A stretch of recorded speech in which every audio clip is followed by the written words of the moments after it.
Hello बच्चों, JEE main 2024 का question है 4 अप्रैल फर्स्ट शिफ्ट का।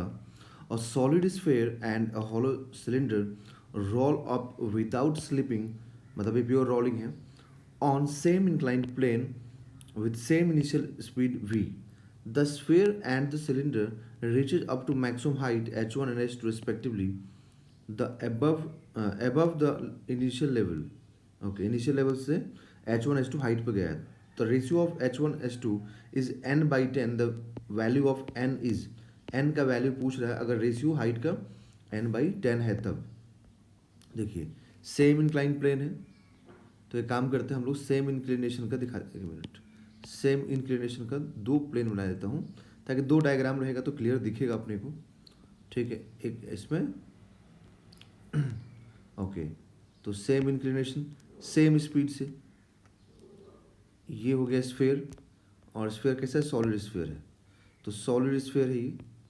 ओके, और सेम स्पीड से हम लोगों ने इसको प्रोजेक्ट किया. इसको मान लेते हैं कि ये h1 हाइट तक गया है.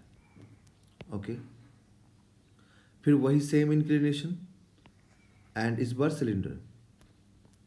तो इस बार हॉलो सिलेंडर है, तो इस बार अगर हॉलो सिलेंडर है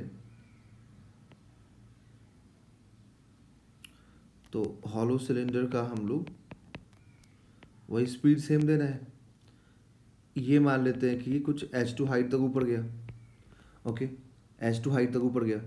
अब ये प्योर रोलिंग के केस है, मतलब यहाँ पे कोई स्लिपिंग नहीं हो रहा है. एंड जब स्लिपिंग नहीं होता है ना, तब कौन सा कंडीशन लगता है, तब लगता है v is equal to omega r का कंडीशन लगता है. ओके, तो यहाँ पर ये मतलब रोल हो रहा है, रोल करते हुए ऊपर जा रहा है ना, कोई स्लिपिंग है नहीं, विदाउट स्लिपिंग लिखा हुआ है. दैट मीन्स कि जब रोलिंग मोशन होगा ना, प्योर रोलिंग मोशन या रोलिंग मोशन, तब यहाँ पर क्या होता है कि हमें फॉर्मूला अप्लाई करना पड़ता है कंजर्वेशन ऑफ एनर्जी का. तो उसमें ध्यान ये रखना होता है कि मतलब काइनेटिक एनर्जी में rotational as well as translational दोनों काइनेटिक एनर्जी आना चाहिए. ठीक है, तो हम सीधे सीधे ये लिखेंगे कि लॉस इन, क्योंकि देखो यहाँ जब यहाँ पहुँचेगा ना मैक्सिमम हाइट पर, तो इसका काइनेटिक एनर्जी जीरो हो जाएगा. अभी तो काइनेटिक एनर्जी है इसके पास भी है, बट यहाँ आके क्या हो जाएगा, जीरो हो जाएगा. तो हम लोग क्या बोलेंगे, loss in kinetic energy is equal to gain in potential energy. Okay, तो यहाँ पे loss in kinetic energy, but initial कितना काइनेटिक एनर्जी है, तो half M we square.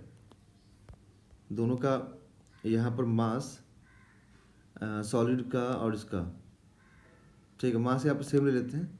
Okay, तो half M we square plus half I, अब ये solid है तो एस कर देता हूँ, ओमेगा स्क्वायर. ओके, क्योंकि यहाँ पर ये अपने को सेम रखना है, is equal to M G h one, है ना. इधर साइड में इसको सॉल्व करूँगा मैं, साथ में इधर मैं हॉलो का भी सॉल्व करूँगा, तो इसमें भी वही होगा सेम चीज़ कि half M we square plus half into hollow cylinder का moment of inertia into omega square is equal to M G H two. अब इधर में हमें क्या करना होगा कि हाफ एम वी स्क्वायर ये तो लिखना ही पड़ेगा, साथ में हाफ एम के स्क्वायर लिखना पड़ेगा, या फिर आप इसका मोमेंट ऑफ इनर्शिया रख दीजिए.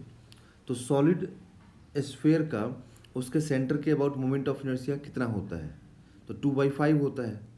तो आप 2/5 एम आर स्क्वायर, है ना, ये आर इसका रेडियस मान लेते हैं, इनटू आप देखो v equal to omega r का फॉर्मूला है ना, तो ओमेगा इक्वल टू क्या होगा, v बाई आर. मान लीजिए रेडियस स्मॉल आर है, तो v by r whole square is equal to M G h one. अब ये m से m को बोथ साइड में कैंसिल कर दीजिए. ठीक है, m से बोथ साइड में कैंसिल कीजिए, और उसके बाद से फिर आप यहाँ से कॉमन भी कुछ कीजिए. तो वी स्क्वायर बाई टू को कॉमन कीजिए, तो देखिए वी स्क्वायर बाई टू, मतलब ये वी स्क्वायर और ये टू कॉमन कर देंगे, तो 1 प्लस 2/5, है ना, 2/5, क्योंकि ये जो है ना यहाँ से देखिए ये आर से आर स्क्वायर भी कैंसिल होगा, तो 2/5 होगा, is equal to M g, m तो कैंसिल हो गया बच्चों, तो ये होगा जी एच वन. तो अब यहाँ से 7/5 आएगा. ठीक है, तो वी स्क्वायर मतलब 7 वी स्क्वायर बाई 10, बिकॉज ये 5 आएगा एलसीएम में और 2 मल्टीप्लाई होगा, is equal to g h one, then h one is equal to क्या मिलेगा 7v² बाई 10g। ओके, ये हो गया इक्वेशन नंबर 1 H1 का वैल्यू।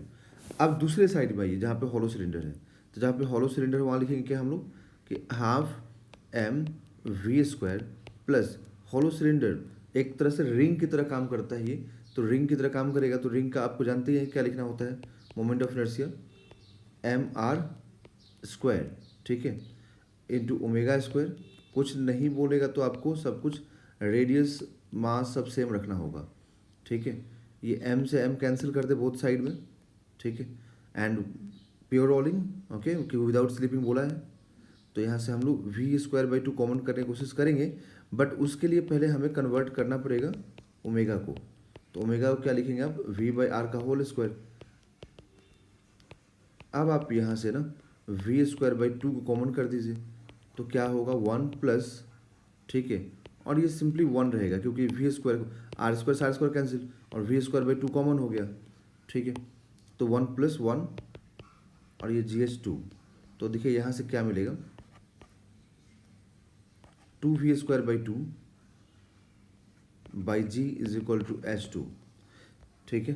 तो अब इस H1/H2 को रेशियो लीजिए, तो H1/H2 is equal to 7v²/10g divided by 2v²/2g। तो ये 2 से 2 कैंसिल, g से g कैंसिल, v² से v² कैंसिल, तो क्या आएगा बच्चों 7/10, जो कि n/10 दिया हुआ है। तो यहाँ से क्लियर है कि n का वैल्यू क्या मिलेगा 7। तो यहाँ से हम लोगों को जो n मिलेगा ना वो 7 हो जाएगा, तो हम इसका आंसर क्या बोलेंगे 7। तो ऑप्शन तो इसमें है नहीं, 7 को आपको यहाँ पे फिल करना पड़ेगा।